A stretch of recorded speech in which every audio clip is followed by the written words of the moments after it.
Friends, మొన్న నేను మా తమ్ముడి వాళ్ళ మామగారి వాళ్ళ గ్రామం వెళ్ళాను. అక్కడ జరిగిన ఆ ఊరిలోనే మొక్కుబడి పండగ, ఆ ఆచారాన్ని వీడియో రూపంలో క్రియేట్ చేశాను. గ్రామం అంటే ఇళ్ళు, రోడ్లు, పంట పొలాలే కాదు. గ్రామంలో కొన్ని ఆచారాలు, పద్ధతులు ఉన్నాయి. ఆ పద్ధతులు, ఆచారాలు ఎలా చేస్తారో చూడండి. నాకైతే చాలా చాలా హ్యాపీ, ఆనందం అనిపించింది ఫ్రెండ్స్. గ్రామంలో భక్తి శ్రద్ధలతోటి ఇంటి దగ్గర తయారు చేసిన నైవేద్యాన్ని తీసుకొని మహిళలందరూ కూడా కలిసికట్టుగా ఐకమత్యంగా అమ్మవారి ఆలయము ఊరి బయట నిర్మించిన ఆలయాల దగ్గరకు వీరంతా కూడా ఒక యాత్రలా కదిలి తమ తమ చేతులలో ఇంటి నుండి తయారు చేసిన నైవేద్యాన్ని తీసుకొని పిల్ల పాపలతోటి మహిళలందరూ కూడా గ్రామంలోనే ప్రతి మహిళ ఇలా అమ్మవారి దగ్గరికి తరలి వెళ్ళి తాము తయారు చేసిన నైవేద్యాన్ని అమ్మవారికి సమర్పించి తమను, తమ ఊరిని, తమ పిల్లలను క్షేమంగా ఉండేటట్టు చూడాలని అమ్మవారిని మొక్కుబడిని సమర్పిస్తూ ఉంటారు. ఇలా ప్రతి సంవత్సరం ఒక రోజును కేటాయించి సంవత్సరానికి ఒకరోజు ఇలా ఒక పండగ లాంటి వాతావరణంలో చేస్తూ ఉంటారు. ఇప్పుడు మనం చూస్తూ ఉన్నాము,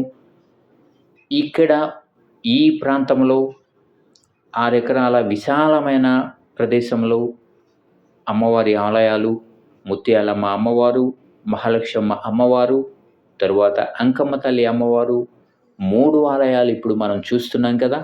ఈ ఆలయాలు నిర్మించడం జరిగింది. గ్రామం నుండి బయలుదేరిన మహిళలు ఇలా తమ తమ నైవేద్యాలను తీసుకొని వచ్చి తమ ఇష్ట దైవాలకు భక్తి శ్రద్ధలతో సమర్పించి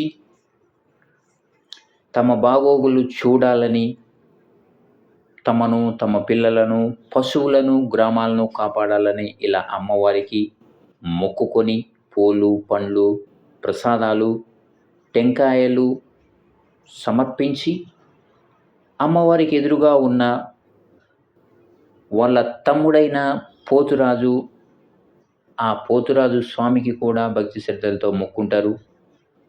ముత్యాలమ్మ అమ్మవారి తర్వాత మహాలక్ష్మమ్మ అమ్మవారి దగ్గరకు వచ్చాము.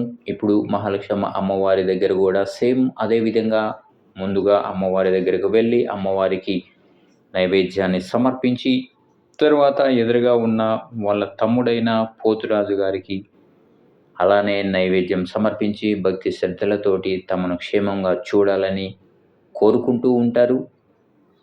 ఆ తర్వాత మరి 3వ అమ్మవారు, చివరిగా ఉన్న అమ్మవారైన అంకమ్మ తల్లి దగ్గరకు వెళ్ళి సేమ్ ఇదే విధంగా ఇక్కడ కూడా ఇలానే పూజలు, ఈ కార్యక్రమాలన్నీ కూడా నైవేద్యాలను సమర్పించి గ్రామాన్ని, పశువులను, ప్రతి ఒక్కరిని క్షేమంగా చూడాలని పోతురాజుకు కూడా మొక్కుకొని ఈ విధంగా మొక్కుబడులను సమర్పించి తెచ్చిన కొత్త బట్టలను కూడా అమ్మవారికి సమర్పిస్తారు.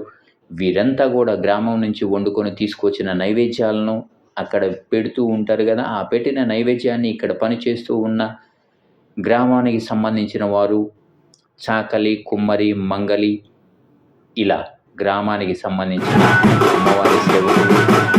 ఆ తర్వాత అసలు కార్యక్రమం మొదలవుతుంది. సాయంత్రం టైం కాగానే గ్రామంలో మరో వాతావరణాన్ని మనం చూడొచ్చు. అదేమిటంటారా, మార్నింగ్ అంతా కూడా మగవారు లేకుండా ఆడవారు మాత్రమే అమ్మవారి దగ్గరకు బోనాలు తీసుకుని వెళ్తారు. ఇప్పుడు సాయంత్రం టైం కాగానే ఇలా ప్రభలు తీసుకొని ముందుగా పెదకాపు ప్రభ కట్టుకుంటాడు. తరువాత పెద్ద గొల్ల అంటారు గ్రామం మొత్తం మీద కూడా. ఈ పెద్ద గొల్ల తర్వాత ఇంకా మిగిలిన వారందరూ కూడా మొక్కుబళ్ళు ఉన్నవారు ఇలా కట్టుకుంటారు.